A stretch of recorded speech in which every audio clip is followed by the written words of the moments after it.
My name is Ken Fold, and I'm the Dean of the College of Liberal Arts.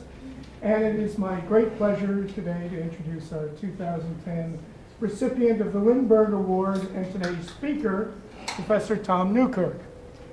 But before I do so, I want to take a moment to congratulate our 2011 Lindberg Award recipient, Professor Charlotte Witt.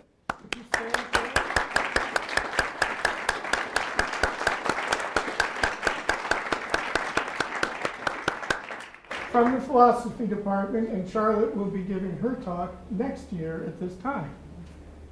So, Professor Newkirk, he earned his undergraduate degree at Oberlin College in 1970, an MED at Boston State College in 1973, and was awarded his PhD in 1977 from the University of Texas at Austin.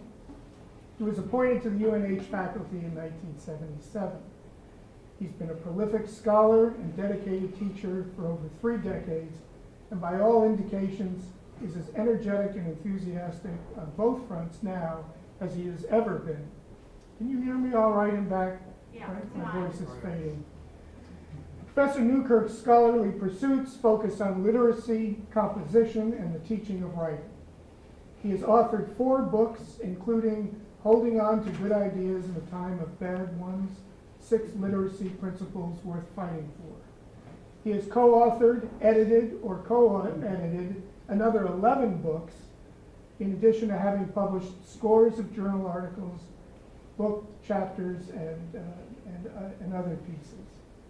His most recent co-edited volume with UNH colleague Professor Lisa Miller is an homage to the late Donald Murray called The Essential Don Murray, Lessons from America's Greatest Writing Teacher. Professor Newkirk has applied his scholarship to 3 extraordinary and popular programs, which he developed and now administers: the New Hampshire Literacy Institutes, the Writers Academy, and Learning Through Teaching, all initiatives, 2 of them outreach, designed to promote literacy. Professor Newkirk is a dedicated and accomplished teacher. Students consistently and highly praise him for his enthusiasm, knowledge, expertly led discussions, and respectfulness. As one student has said, he's pretty much the man.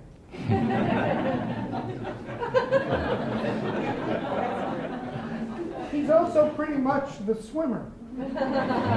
Nearly every day, Professor Newkirk replaces his professorial garb with a Speedo and joins a group of competitive swimmers for a vigorous workout.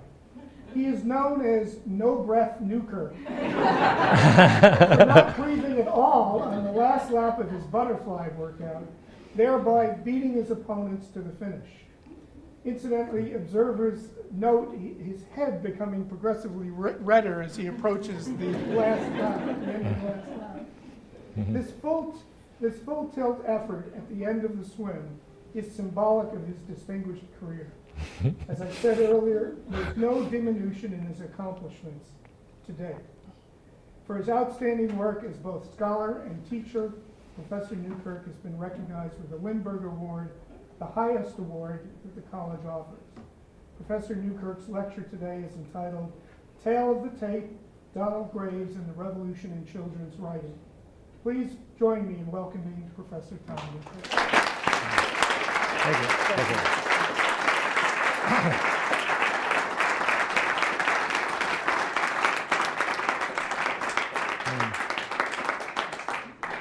Thank you for that great introduction. I remember the day that I got the phone call from Ken with the news of getting the award, and I'd actually gotten a phone call from him a month before, and went something like this: Tom, this is Ken Fold, and so I'm wondering what this is about. You left your ID at the field house. You can pick it up at the main desk. Those of you that know me might not be too surprised by that.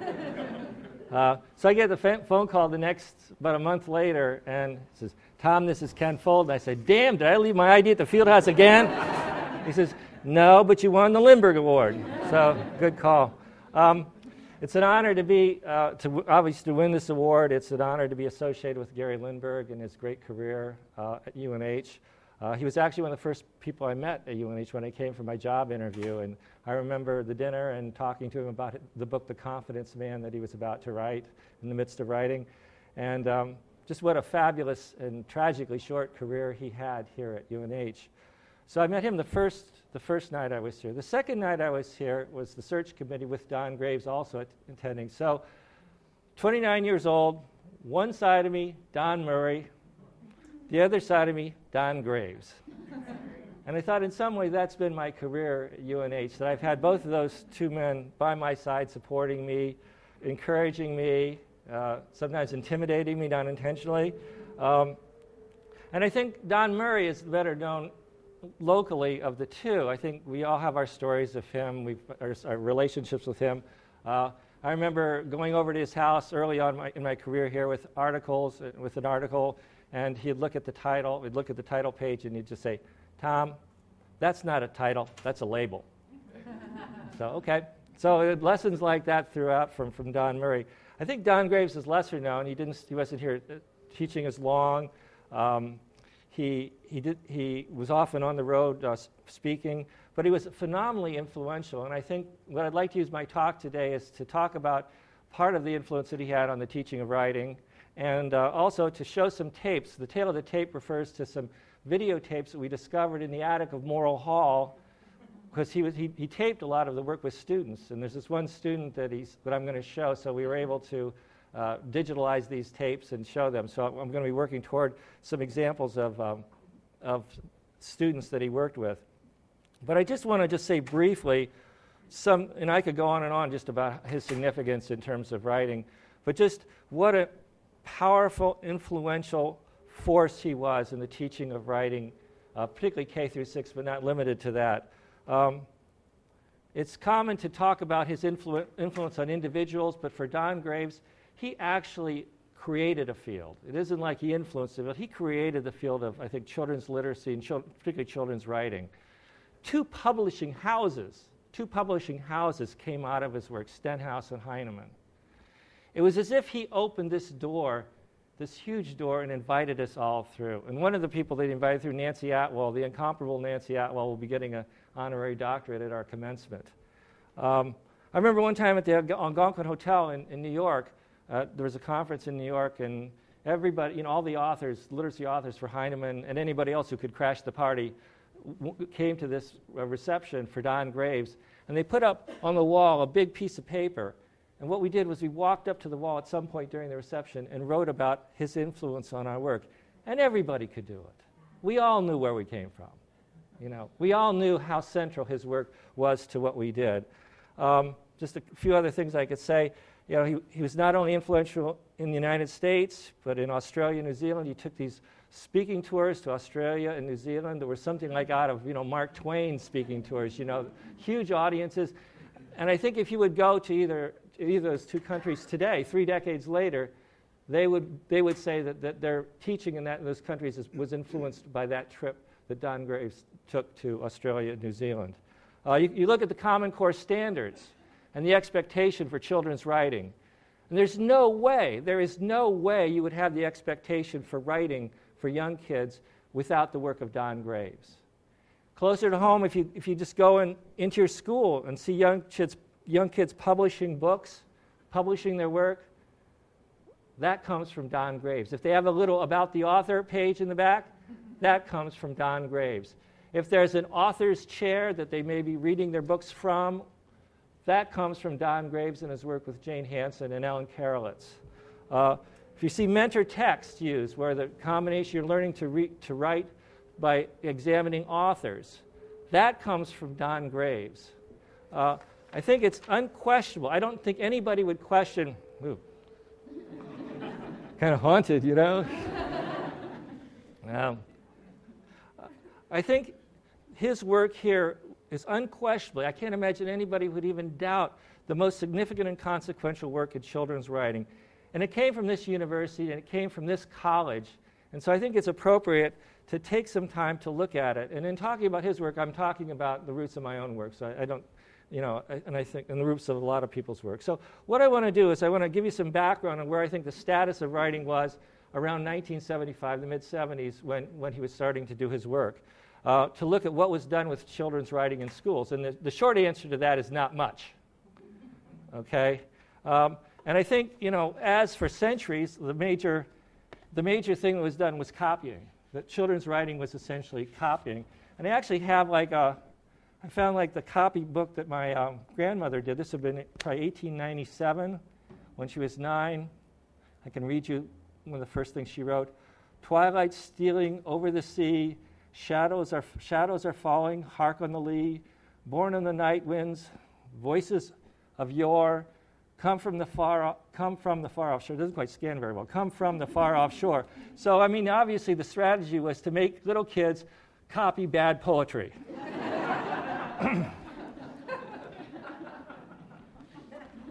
I'm not a literary scholar, but I think you'll probably all agree with that one. And then there's penmanship. So I think copying and penmanship. And when I first asked my daughter's teacher in first grade whether she'd be doing any writing, the teacher says, "You mean penmanship?" And I said, "No, I mean writing." And the question didn't make much sense to her. Okay? Now, the most progressive approach that was going on back then was language experience. And Don actually gave a workshop on language experience at Atkinson where he did his research. So that was kind of the approach he was encouraging with young kids. Okay? Now, language experience, just want to say a word about what that was. Language experience, there are kind of two versions of it. One where the kid might dictate a lot. The kid would dictate, some scribe, the teacher and aide, would write that down, and then that would be the reading material for the kid. Well, the problem with that is often the kid couldn't read, and the kid could maybe remember what he dictated, but couldn't actually decode it. It might be well beyond what he or she could read. So it really didn't give practice in decoding, and often memory kind of substituted for actual reading of that text. The other version, which was common at Atkinson in the classroom that you're going to see in a few minutes, you might have a common experience. So you might go to the beach, okay? And then you'd put up words that if you're going to write about the beach, you'd put up like shells, horseshoe crab, whatever. The kids would generate words. Those would be put on the wall. And then when the kids wrote, they would be using those words in their writing. So there was some level of student expression here.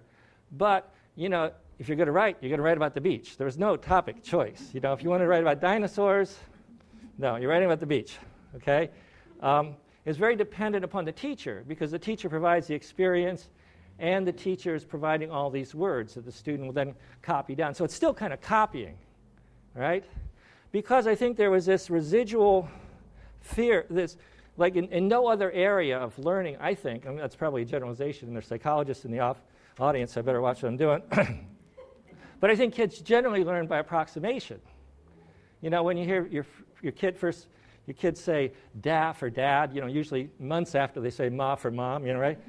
And you don't say, "Sorry, it's got to be dad."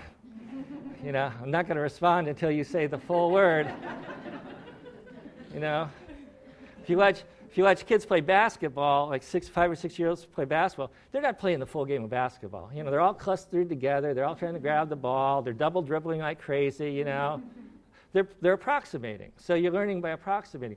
But for some reason, maybe this cultural concern about misspelling, with writing, you had to be right from the get-go. You had to spell correctly from the get-go. And and then maybe there was this kind of residual fear about fossilization, that if you make a mistake, it's going to be a mistake forever, which is really not true.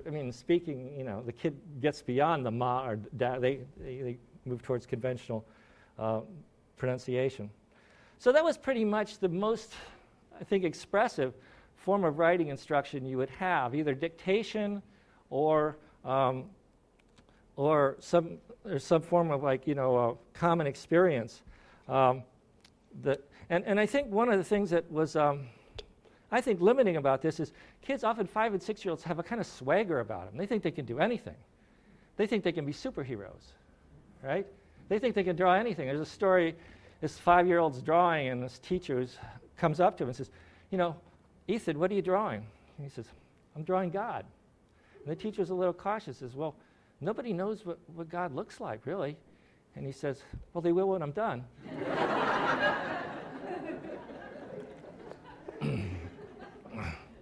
So you have these kids at a stage where I think they're really confident, and then you're having a method of teaching writing where they're very, very, very dependent upon the teacher, partly because of this fear, I think, of misspelling any words. Okay, so that takes us, I think, up to the beginning of the Atkinson study. And I do want to mention Gene Robbins, who's here in the audience, who is the principal at Atkinson. Gene, could you just wave to everybody?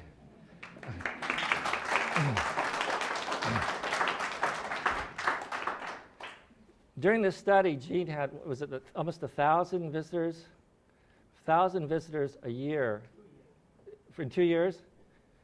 And I remember I was one of those, and Gene would say, "We'd love to have you come, be in my office at 7 o'clock. And so we were there, and she was a major force in that study.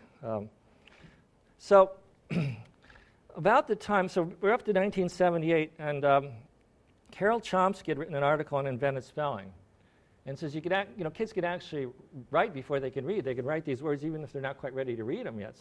So if they use invented spelling, and that's where kids listen to the sounds of the words as they say, and maybe match those up with the sounds that words make. Often, so if you go put, you hear the P, you hear it, and you actually feel it, and then the T. So it's mainly they start with mainly consonants, long vowels before short vowels, and so they're listening to the sequence of sounds and feeling the sequence of sounds as they make them, and then spelling that way. Okay, so they're learning by approximation. Now, Mary Ellen Jacoby, who you'll see on the tape in a few minutes, took a trip down to Belmont where this was being used, and so the kids would write in invented spelling, and then they would have then books would be created where the spelling is conventionalized, and then the kids would use those books as part of their reading material. That'd be part of the reading that they would be doing. So the kids would not just, they'd see it in conventional spelling, but it opened up the expressive gates because they could write anything now. They could write pterodactyl. They would not start with a P. They would start, a T, obviously, so what they heard. And what this did was it gave them great practice of digging into words and hearing the sounds of words, which anybody in reading now, to see that words as sequences of sounds represented by letters, that kind of phonic awareness is really valued in reading instruction. And in using invented spelling was this great way of teaching kids to dig into words, to hear the sounds of words, the beginning and ending sounds, the middle sounds of words. And it gave them independence. Because they could do this independent of the teacher, independent of the word wall. Okay? So the saying became, if you can say it, you can write it. And the swagger was back. Okay? Now I want to show you an example. Let's see. Okay, this is just a dialogue that I had with my daughter. She was 6. Okay? Now, she wanted to go up to her sister's room to get her ballet stuff, and her sister was asleep, and I was trying to keep her from going up to, I was told her she couldn't go up. She had to wait until her sister woke up. And so I said, okay, let's write this write this out. And so she kind of agreed. So I started out, are you angry at me? Yes. Why? Because you won't let me go to get my leotard and socks and tights and leg warmers. Okay? I mean, can you see once you do that, it's everything, you can do anything, right? Okay? I will let you go in 10 minutes. And then she starts to cross that out. She's mad at me. I said, no, let's keep going, okay? Okay, and she says, I will go right now. But you will wake up Abby. So, next page. I don't care if I wake Abby up. And I write, but isn't that mean? I don't care if that's mean. And then really stupid. This is really stupid, all right? But don't you love your sister? Okay?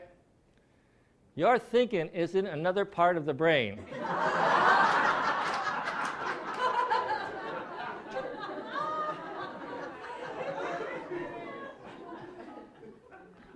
I am not thinking about love Abby. I want my leotard.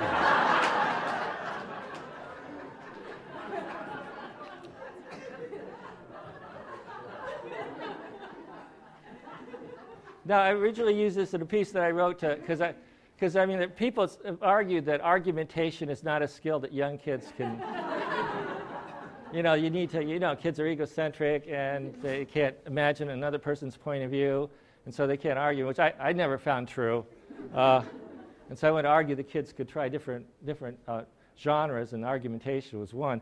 And I actually think that this is interesting because, in a sense, she's accusing me of egocentrism, right? She's saying, so I'm the one who's egocentric because I can't understand her frame of reference. So I thought it was good for that. But I think in terms of spelling, you see a kind of a mixture because she obviously knows what a lot of words look like. So like cause, why cause. So she knows there's kind of a final E. She doesn't hear that. She's probably seen that. So this is a combination of things she's seen and things she's sounding out. But I mean, here, leotard, the way she could, the awareness of syllables. So you have a combination of hearing the words, but also visually seeing some of the words. Okay, so it just really opened up a lot of space to be expressive. Okay, so what I want to do now is I want to show two clips from this student John Massey, who was a student in the Graves study, and I want to give you some background on John. He was from a family of 9 children. Family of 9 children, the next to last child. Loving family, lots of interesting activities with the kids, but given the size, and there was no reading in the house. And according to his first grade teacher, he had probably never held a pencil until first grade. Never held a pencil until first grade. He also, you'll hear him when you see him, has a somewhat of a lisp. He didn't know his letters or how to form them when the year started. So it's pretty much starting from about as minimal point as you're going to find kids starting in first grade. Often kids will be getting this in kindergarten or even before nowadays. So I'm going to show 2 episodes. The first, it's not a great, I think as we digitalized, I think we lost a little clarity, but it's December of first grade, and he's trying to write, I think a tornado went on by one of those row of things. That's what he's trying to write, okay? And it's about a 5-minute clip, so, and then I'm going to show another clip a bit later.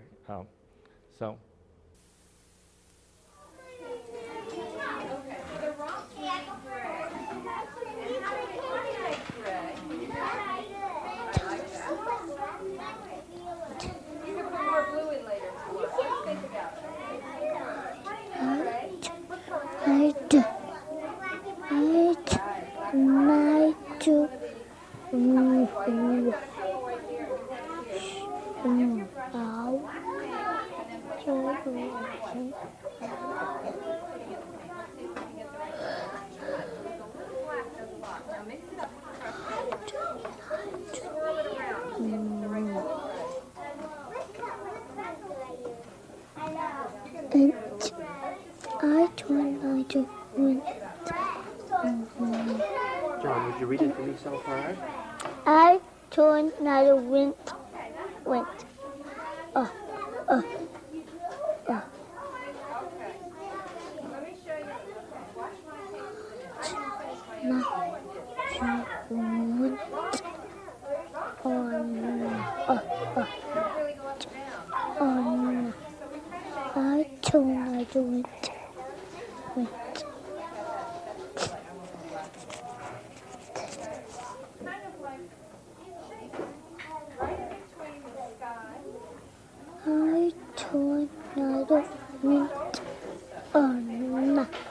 I tornado went.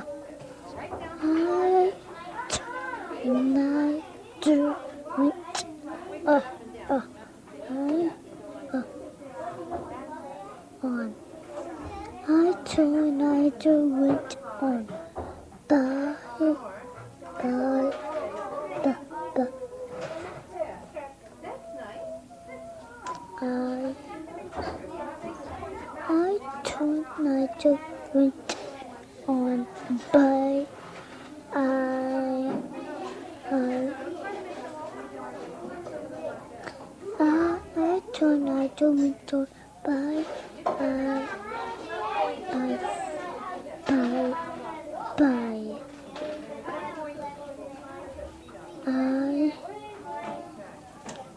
tornado went on by.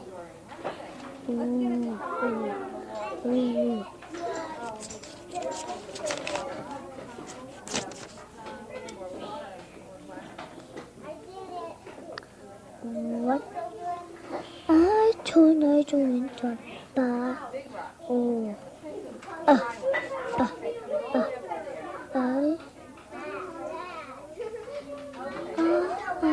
tornado went on by.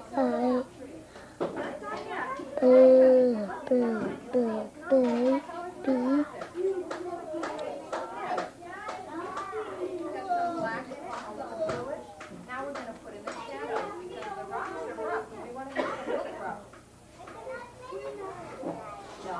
water.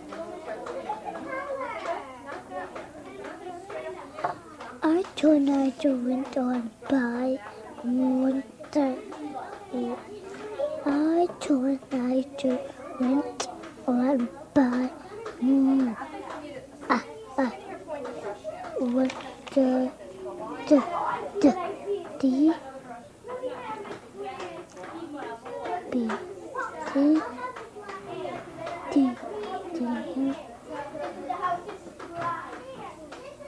What word you writing this time, John? What? Which one you writing this time with D? I tornado went on by one of the blower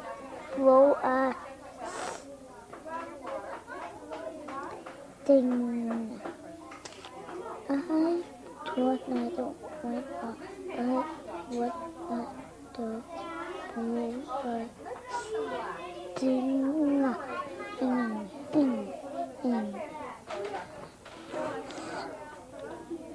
I tornado went on by one of those things. You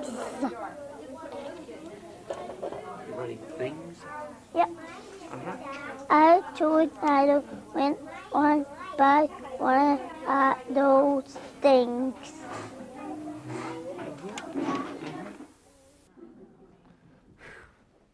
It's almost exhausting to watch that, right? I mean, there's a lot of things you could say about that. Obviously, he's just beginning to get the sound sense, you know. But I counted one time, and we watched this. I think we watched this clip more than any clip. This is really emblematic of the study. He probably restarts 25 times, and you wonder what worksheet could you give a kid that would cause a kid to want to restart 25 times. That his persistence is just extraordinary. You know, whether he can read that, you know, but he's kind of on the cusp of getting the sound symbol. So this would be December of 1978. It's an interesting story how Mary Ellen decided to use this method, you know, because they were starting, you know, she only learned this method maybe about a month before when she visited this classroom in Belmont, and she collected some of the books that the kids in Belmont had written, Belmont, Mass., and took them into her class and asked her kids, he said, "Can you do this?" And they said, "Yeah, we can do it. We can create these books," you know. And so from then on, the whole method transformed, you know, and that trip to Belmont, in addition to the Carol Chomsky essay, was really crucial. Okay, I'm going to jump you ahead just 4 months. Okay, 4 months. And I talked to Mary Ellen, and she's an extraordinary teacher. You'll get to see her in the next clip. And she could remember what consonant sounds she worked on John with 30 years ago. You know, so she has a really vivid memory of what she did. But she said that John, you know, there's a reading program, a basal reading program in place, but he really loved the books that the class was publishing, and that became a big force in their reading program. So I'm going to show you one more clip. It's about 5 minutes, and he's written a book, and he's reading a book that he's written. I think I'm Going Skating, I think is the title. So. You want to touch the words as you read them, so John? I am skating. John Massey. I am skating. Written and illustrated by John Massey. March 1990. I am skating. I am having fun. John, can you show me the word skating? Skating right here. Okay, can you show me the word having? Yeah.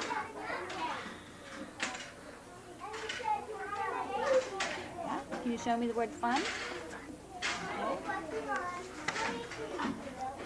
I am going back to my house. I am home now. I am playing. Show me the word playing. Playing. Right here. Is there more now after playing? I am playing now. Show me the word now. How do you know that says now? Because that only lasts one, only lasts something. Well, how do you know that word isn't come? Because don't go to Kai. Oh, what does it have at the beginning of it? And what did you say the word is? fun. I am staying now. Now? Okay. Chapter 2.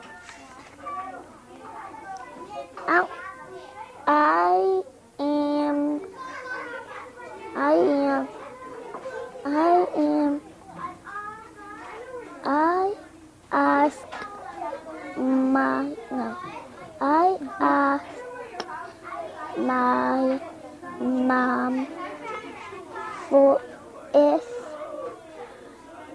Charlie. Can you go away, China? I'll see you in a few minutes.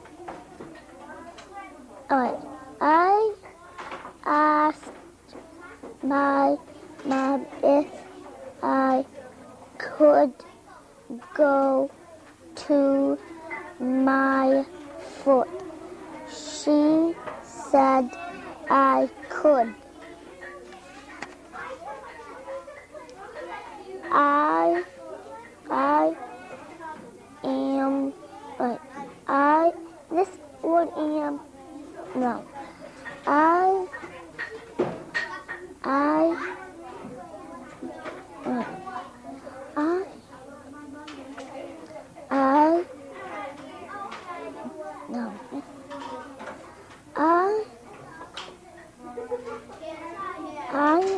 No, not now. I don't remember this word. Okay, let's do it together. I What's the first sound? E, no, M, W. I, I went to my foot. What's this word here? Went. Went. Where's the word fort? Foot, right here. Where's the word my? My. And where's the word to? Where's the word went? Why was that hard? Why was that word hard for you to read? I didn't hear W or N. You didn't. Right. You didn't hear them? No. Well, when you look at it now, it says went. Didn't. I went to my foot. The end. I built the author. John liked everyone. John likes school. Nice reading, John. You do almost all the words. So a really extraordinary development certainly between the first where he hadn't held a pencil to that point. And I think a lot of it, most of it was the writing, helping the reading, and the reading books that he was able to read that were part of the reading program in the class. I think in here you also see Mary Ellen's expertise as a diagnostician, the various tests that she's putting him through, probably like 5 or 6 or 7 in that just short space of time, to see where he's having trouble, whether he's really decoding. When he does have trouble, she scaffolds the task, simplifies the task by having him focus on the first letter sound. And I think certainly when Don would talk about assessment, this is the kind of assessment he was talking about, this fine-grained, close assessment. I think also here you see John's persistence. You know, you still see his persistence. He's willing to go back and back and back, which I think certainly bodes well for him in the future. And I think the last thing he says is, I like school. How easy it would be for a kid, for a boy coming in with that background to perceive himself as a failure at this point, that he's on the train. And it's easy to fall off the train when you start so far behind. I want to kind of move towards a conclusion by just talking about a few other principles that were key in Don's work, and I'd like to just finish by reading a story. Clearly, one of the things that you see in here is the reading-writing connection. The way writing can teach reading, and then reading can help writing, the way those two should be combined and integrated. And that became the focus of his later work with Jane Hansen. So that these are not two separate subjects. These should be, integrated. And in that integration, writing should have a major role. One of the major things that he wrote was balance the basics. In this sense that the basics get imbalanced, that reading drives out writing. It shouldn't, but the writing programs are often embedded in reading programs, and they usually consist of some prompt with a stupid little piece of clip art at the top, with an assigned topic, so that you don't really have a full writing program. And right now, I think reading's driving out a lot of things. Reading is it's reading and math are the only things assessed for the No Child Left Behind. So I think reading is driving out recess. Reading is driving out other subjects if you're in a low-performing school. I was in Fresno and talking to these teachers, and they said they got a waiver. They're primary school teachers. They got a waiver for science and social studies. And I said, you got a waiver? I never heard of a waiver for science and social studies. It meant that, if you didn't have time, if your reading if you want to devote all your time to the reading program, you could just not teach science and social studies, which is, I think maybe a more overt way of what's happening, how reading is dominating writing, and Don continually argued for the role of writing, and he argued that essentially we're a democratic society where we have to act, and writing is a form of action. And if the only things kids do are read and listen, certain forms of expressive action are not part of the curriculum, so that the need to balance the basics was a big part of his emphasis. And then later, as the kid moves on, you get a really cluttered curriculum. And Don would actually do a little dance called the cha-cha. Remember, I don't know if you've seen it. He'd say, do this, cha-cha-cha, do that, kind of dance on the stage. Just like you had to go from thing to thing to thing to thing to thing because you had so much to cover. So coverage becomes the big deal, right? And that drives out writing, because if you're constantly having to cover, and if you look at like AP biology, it's something like an organ a week or something, you got to... writing or anything that's sustained has a trouble existing. And so I'm going to just read. You're a pretty smart bunch here, right? Sure, anybody would agree with that. Now, I'm going to read to you what, until recently, was the 6th grade standard in social studies. Just one of them, just one 6th grade social standard in social studies. And just, maybe quietly do a self-assessment of yourself, in comparison to this standard, okay? You ready? Okay. Demonstrate a basic understanding of the origin, development, and distinctive characteristics. You still with me? Okay. The origin, development, and distinctive characteristics of major ancient, classical, and agrarian civilizations. Including Mesopotamian, ancient Hebrew, Egyptian, Nubian Kush, Greek, Roman, how you doing? Gupta, Indian, Han Chinese, Islamic, Byzantine, Olmec, Mayan, Aztec, and Incan civilizations. Now, this, somebody once said that the standards movement is going to make parody obsolete. Right? How could you improve on that, right? So that you have curriculum standards that are just a mile wide, and Don was really arguing you're going to have to focus, or you're going to have to spend time with writing and devote time to writing. And if you have these standards that just spread you so thinly, you're just not going to have time for that. I want to close just by reading a story, because Don was a great storyteller. Many of you heard him speak. He was just a fabulous storyteller. And one of his favorite stories is about his uncle Horatio Nelson Wilbur.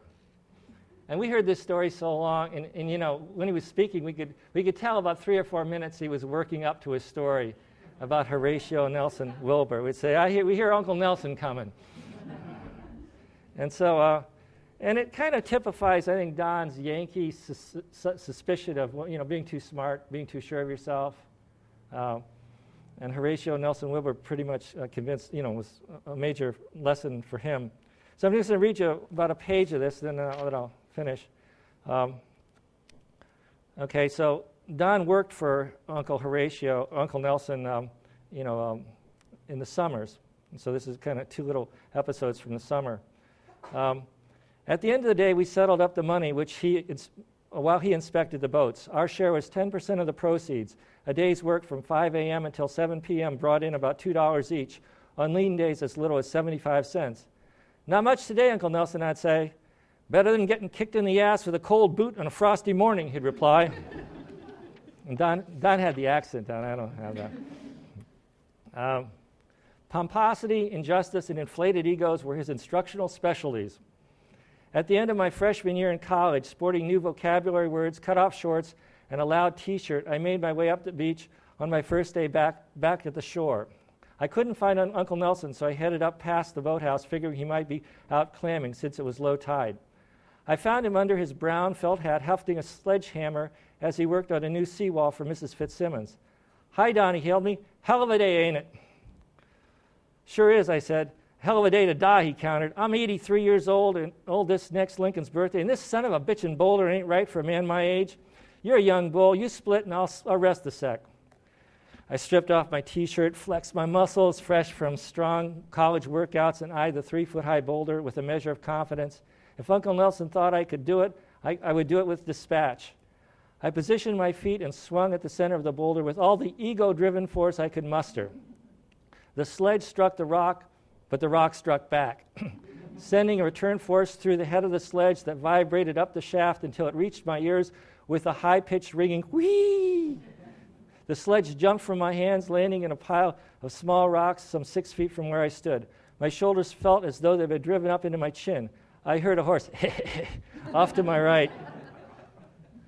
Embarrassed, I swung at the rock again, but with less confidence and force. Again, the sledge dropped to the ground. He chuckled and said, "Poor bastard thinks he's strong. You might have muscles, my boy, but for a college fella, you got an unused brain." He stood up and waggled a long finger at the end of a gangly arm. "Now watch. Now you look that boulder over. Now you see the seam here crossed by gravelly stuff? That's a weak point. Take the sledge and tap it just so." Holding the sledge like a putter at the U.S. Open, Uncle Nelson tapped the spot under instruction, and the boulder cracked and dropped into 2 pieces. "Son of a bitch! Damned if it ain't going to be a good day after all," trunkled Uncle Nelson. I wasn't so sure. Thank you.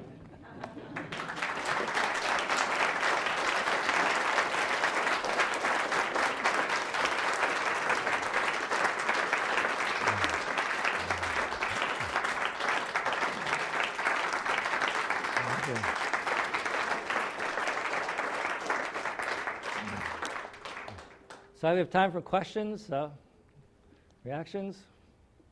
Some of you worked with Graves, so you may have some memories, yeah? Is there any evidence that kind of inventive spelling, that free-flowing young, leads to more creative writing or a different kind of writing than the old days when it was the copying words? Has anyone looked at that? I don't know. I don't know if there's any. That'll be a hard test because you'd have. But we certainly read some more creative writing in the early grades because they're obviously free to write story, all kind, write at greater length. They can write on different topics. So what I think Don showed was that these kids who previously they thought couldn't really compose any kind of writing this early could do all kinds of things, and teachers were just startled. They'd come and Gene, they come from across the country just to almost marvel at what these young kids could do. So I don't know long term that would be a hard thing to prove, but it's certainly early on they were able to do things that before, because if you have to spell everything correctly, you end up kind of writing a kind of really simplified basal kind of language, and these kids were freed from that. Rachel? I was just wondering if spell check has impact on us. What more seriously, if my kids are computer literate before they're book literate, and that having an impact on them. I mean, I'm sure that kids are, this is obviously I think, you hope that they would still try this, because, I mean, if spell check would correct it for you, then you're not having to do the kind of work that, So I think the value of this is these kids dug into these words and heard the sounds of the words. So I don't know your answer, whether they would shortcut it with spell check or not, but it is a different world than the one he was. Yeah, it's a good question. Okay. I was struck by John's attention span, and I wondered if it seems that a requirement for effective learning is to be able to focus to the degree that he did. Yeah. How has that changed generationally? We all have this sense today that the attention span has narrowed, but is that true, and has that affected the acquisition of reading and writing skills? And I don't know the answer to that. Clearly, I think one of the things that, with John, the fact that he's doing something that he wants to do, causes him to be more attentive than I think if he was given something that he didn't do. Given that, I think he's still extraordinarily, Jean? I would say there were two elements there. One is the element of choice. The other one is the work ethic of the family. Yeah. This was not a well-educated family, but this was a family who started a job and finished a job. And I think that came through even in the 5- and 6-year-olds. Yeah, just to follow up on that, the thing that strikes me also with choice is a great sense of ownership. And the knowledge this could become a published book that other kids would read, so that the real sense that you're an author, that you're not just a student, you're an author, and you're creating this book that becomes part of a library. I think it gave a sense of seriousness. And really, when you watch the interactions, I mean, I don't know if this relates to your question, when you watch the interactions, how attentive the teachers are. I mean, almost there's like a timescape. Like when I talked to Mary Ellen, she says, you couldn't do this stuff today because you'd have to be moving too fast. So there's like, Mary Ellen was very attentive. And when these kids were given time and expected to spend time on something, and you didn't get a sense of being rushed from thing to thing to thing. So that I think attention was maybe almost a part of this invisible or the hidden curriculum of this study, because it was really pronounced. Jean, you want to say? Still volunteer in a classroom. In fact, I was in a first grade room this morning, and every 15 minutes they change activities. Yeah. Whereas we would let the kids go. There was a morning recess, but you didn't have to go out. If you were in the middle of a story and you wanted to finish it, you could stay in. So we nowadays are giving kids the message too that you can't concentrate for very long. The whole timescape of these videos, you just get a sense that there's a different sense of time, and I think that's related to attention, because obviously if we're being, I think if the school's chopping it up that much, you're almost saying, we're not expecting you to be attentive. Yeah. Kathy? Related to what you guys are talking about, I was really struck by how kinetic his learning process was and how whole body it was. Yeah. And I wondered, I had two thoughts about that. What's the research on whether girls are as whole body? And he was tackling this problem, and his head was involved, and his ear was involved, and his mouth was involved, and his hands were involved, and it was just... So are girls any different kinetically when they're learning how to do this? And it made me think about what, part of his ability to attend was that he was able to keep doing whatever his body needed to do to push through that. And I'm thinking, from what Jean just said, there's probably less of that. Also, where he was sitting, he had a big table. He wasn't crammed in the little, confining desk, that's uncomfortable to do that. So my sense is there is a difference. And often one of the things about writing is it is physical. So I think talk about attention. So, and John was like, he's writing with his right hand and then tracing it with his left hand. He was sounding it out. And often what you have kids do, if they're writing about explosions, and which first grader doesn't want to write about explosions, there's sound effects, that are going on. So I think you have the whole theater of movement that's going on. My sense is girls not as much, whether they don't like to do it as much or... Well, you've got a difference in the development of the child, so that your girls have their fine motor development is much more advanced than the boys. When the girl will write with her fingers, the boy's still writing from his shoulder. On the topic of physicalization and theater, have you done some work on the connection between memory and recitation and writing? The act of speaking and having a sort of physical memory of what those words sound like in your mouth? What do you think of making kids memorize? Well, I think memorization is going to make a comeback. And I'm trying to finish a book on slow reading, and I think memorization and being able to hold on to text. I know, like Shelley Gardner in the English department has her students memorize one of their poems to perform at the end of a writing program, or writing course. And I think that it's kind of saying this is significant enough to hold on to. And just the way things that we remember early on in our life stay with us. I was talking to Mary Westbrook, the pastor at the community church, and she said that she can be with patients with dementia. Their personality is gone, but she'll start singing hymns with them, and the hymns will come back to them, so that the last thread of personality is that memory. And you think, what could we possibly teach could be more permanent than that? So obviously, I think memorization, Tom Sawyer memorizing all the verses in, the Bible, it's probably abused and misused. But I think in some form, I think that it should be a part of what we do, what goes on. So there's certain things that you hold almost in your body. Yeah, I always thought developmentally, little kids, if you don't give them things by rote to memorize, they're going to memorize Pokemon cards, baseball statistics. They name the dinosaurs. They want this whole encyclopedic knowledge. They knew every card that every person wrote that he knew. So, that kind of nonsense. And it was a wasted moment. This was a kind of nonsense. And also about that sort of going back to the beginning, I think, is embodied a lot in other tasks for the motivator. I remember also, it's like a running start. You're practicing the broad jump, and you do it over and over and over. I remember, again, my son young, not swimming as early as some peers, and then there was like a day when he would not stop. He just kept redoing it. He would go from shore to a certain place, from shore to a certain...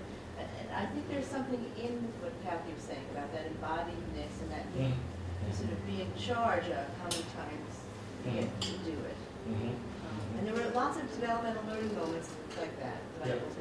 Scissor cutting. Scissor cutting was like a 2-hour, let me just keep doing this. Don't stop me, no matter what.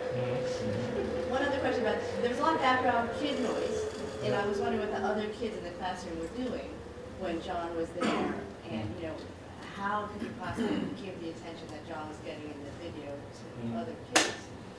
Well, Gene, my sense of it, when I visited, you obviously know the classroom better than I did, was that there were stations, and there's a lot of training to be independent when they were at those stations. And so I think they did a lot of troubleshooting. Okay, what happens if you need this? What happens if this happens? So that the teacher could be free to work independently. Is that? Well, my common statement to children was, don't interrupt unless you can't stop bleeding. Because yes, they are trained to be independent. It sounds noisy in the background, but it really wasn't. It was the way that thing was monitored. Well, they sound like pigeons cooing. It wasn't that little constant. But I think there's a lot of training so that they could be independent. If you need to get the scissors, so you're not always coming to me for things that you could. But it was a writing time, so you were in some type of some process of your writing. You were somewhere in that project. Yeah. Do you know what happened to John, and does it matter? I wish I had. I know we haven't been able to track it, but Gene has tracked a lot of the students who are in the project, and they have good memories, and some have gone into composition, in our field, and have powerful memories. One became the Berger Dahl became the editor of the New Hampshire here, so a lot of them went on to and have strong memories of the writing experience. So Who are some others? Well, one woman, Melissa, didn't remember until she was here for a conference one time, sitting next to a UNH professor. And they got chatting, and the woman said, you know, where did you grow up? She said, oh, a little town nobody ever heard of, Atkinson. And the UNH professor, woo! So they started talking, and then Melissa realized that in 3rd grade she'd been part of this study, and she's now a professor of literature and writing. Right, yeah. And Major figure, yeah. Do one more? Sure. So this is making me feel very nostalgic, and I'm wondering what you think about the future, because my children went through a program very much like this, and it also took a lot of parent volunteers, and I've made many of those books and put them together and typed with the kids and done all that, and I'm sure other people have as well. And the thing is, it takes a lot of time, as you said, and how can the new direction in education that's pushing everybody to not spend time like that, you can't test that. It's, you have a book at the end. I feel almost nostalgic for this project and how valuable it was. And maybe, it still is, but how does it fit with new direction? I'm asking to be prognosticated and maybe be political.